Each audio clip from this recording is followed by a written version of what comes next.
Tonight, this program is being televised to no less than 14 countries.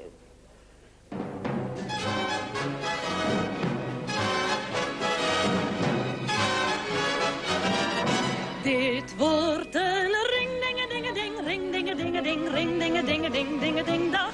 Ring-ding-a-ding-a-ding, ring-ding-a-ding-a-ding, ring-ding-a-ding-a-ding dag. Als ik zin heb om hardop te zingen, door het huis en de straten te springen, als een straatmuzikant, heel elegant voor me buigt met zijn hoed in de hand.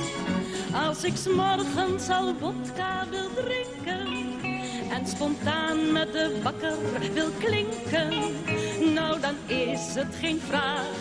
Dit wordt vandaag weer een dag zonder één dissonant. Dit wordt een ring-ding-a-ding-a-ding, ring-ding-a-ding-a-ding, ring-ding-a-ding-a-ding-ding-a-ding dag. Ring-ding-a-ding-a-ding, ring-ding-a-ding. Europe, a war-scarred continent. Could the fledgling European community of the mid-50s be brought closer together through the power of popular music? This was the aim of one Marcel Besançon, an official of the European Broadcasting Union. From his office by the shores of Lake Geneva, he devised a televised music event to promote cultural understanding and at the same time pioneer new broadcasting techniques. The event became known as the Eurovision Song Contest. Meanwhile, down on the ground, the cables have been led out from the hall. And here, the main power supply is being connected up. Hello and welcome once again to the Eurovision Song Festival. And this year marks the 6th annual occasion. Well, here in Cannes, it's just after 10 o'clock at night, and I hope you can see on your screens now some views of this lovely town which has been enjoying some glorious sunshine for the last few days. Well, the excitement here in Cannes, of course, both outside and inside the hall is tremendous. Each national team is greeted in the streets with real enthusiasm. And our own two young competitors, the Allisons, have already had a great experience, which I'm sure they're not likely to forget for some time. Goodbye, goodbye, farewell, farewell, what is there to live for? Before you go, just think now, are you sure? Are you sure you won't be sorry comes tomorrow? You won't want me back again, so hold you tightly in my arms. It was like a song contest version of Come Dancing, and it was mainly an excuse for TV engineers to link up in each country. That's why it was called Eurovision. You realised that this was something new. You were seeing television at its most adventurous. You see, I think that was the reason that Eurovision was created, to bring the nations together. It's not Young Musician of the Year or the Brains Trust or anything. It's a vehicle for fun pop songs. You get slaughtered if you do it. I don't know why, but everyone gets a hard time when they do it. It has a kind of innocence which is rather charming in this day and age, and I think one of the reasons why the record industry has lost interest in it is because it's unriggable. I mean, you actually can't fix the winners at all. Song number 14, Luxembourg, 4 votes. That brings them up level with us, that's 25 each. And this completes the voting of the Austrian jury.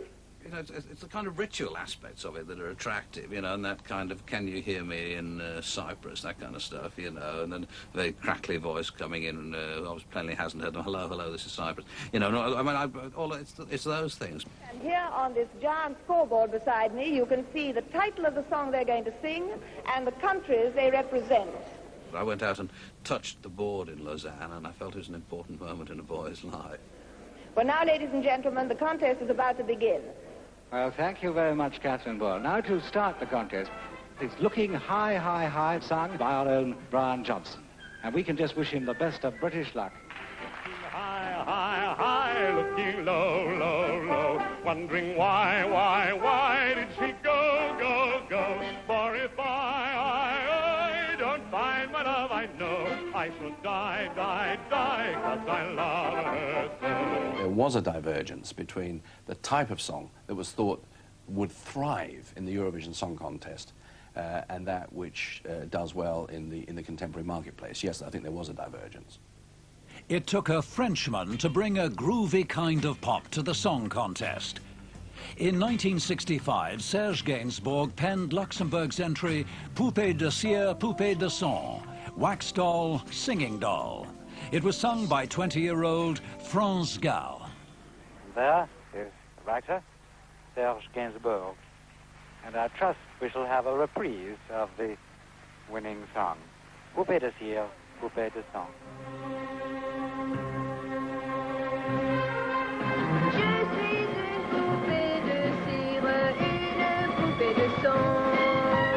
Mon cœur est gravé dans mes chansons, poupée de cire, poupée de son. Suis-je meilleure si je pire qu'une poupée de salon?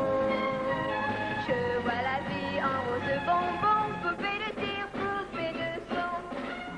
But worldwide, by the mid-60s, UK pop writers dominated the charts. There was another British invasion to the Eurovision.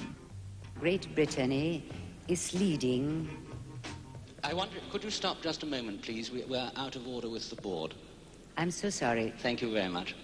All right, Mr. Brown, it will just take 1 second. Sandy Shaw, I don't think she likes me with Puppet or something. She said it ruined her career.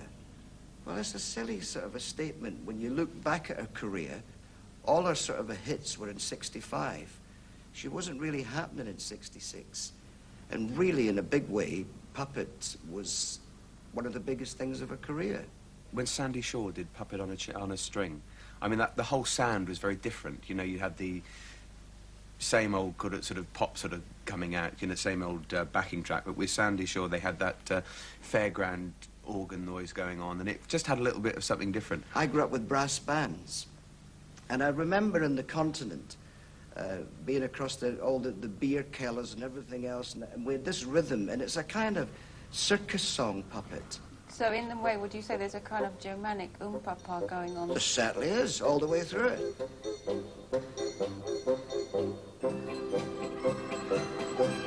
I wonder if one day that you'll say that you care. If you say you love me madly, I'd gladly be there like a puppet on a string.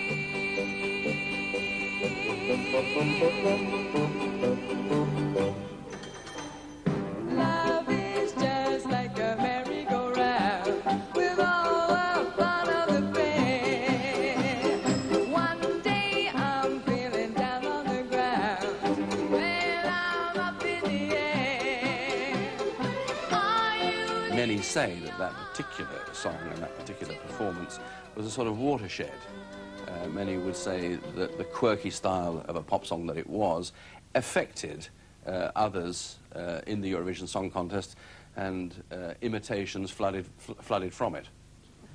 It made the Eurovision and it killed the Eurovision in the 60s, because all the songs became very similar to it for a long time.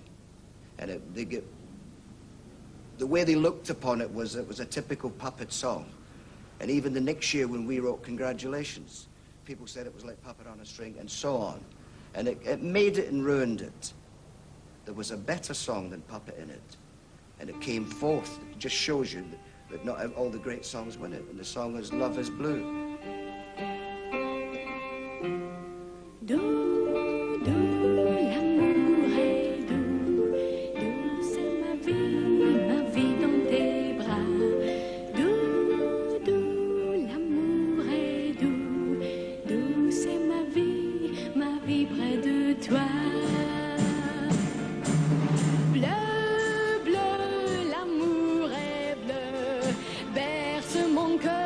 Mon cœur amoureux, bleu.